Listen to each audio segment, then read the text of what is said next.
Alors pourquoi ça? Bah, tout simplement parce qu'on fait porter, en fait, on fait porter au travail l'essentiel de notre modèle social. C'est la raison fondamentale.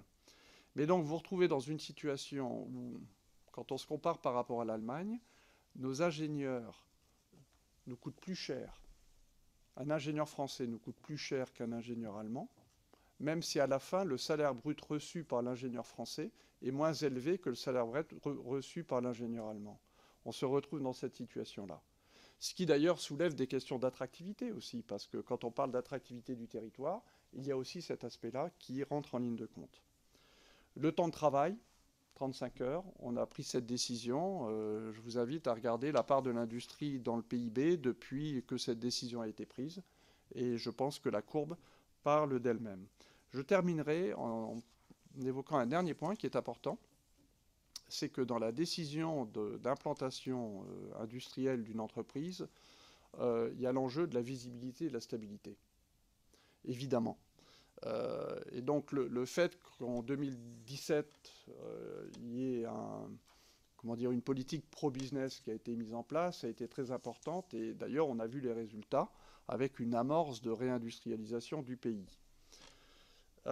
Mais c'est absolument fondamental de maintenir une stabilité fiscale et de maintenir d'ailleurs une stabilité politique aussi, si je puis me permettre, parce que ce sont des éléments importants pour une entreprise, pour un industriel, d'investir dans un endroit où le climat, je dirais, est clair et où on a une grande visibilité, une grande stabilité. Rien que l'on ne déteste plus que l'instabilité et l'incertitude.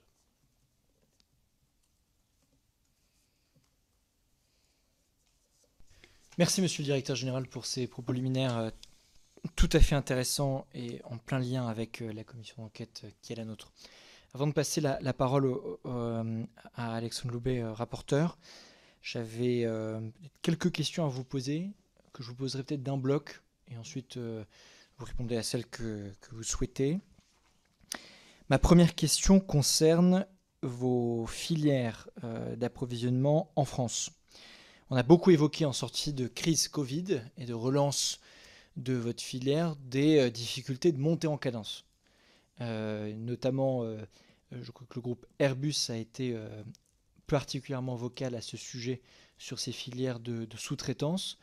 Pouvez-vous nous faire un état des lieux aujourd'hui de vos capacités de monter en cadence vis-à-vis du marché auquel vous répondez, et est-ce que vous avez des mesures particulières qu'il serait bon ton de notre part à prendre pour soutenir la montée en cadence de ces filières sur le territoire français?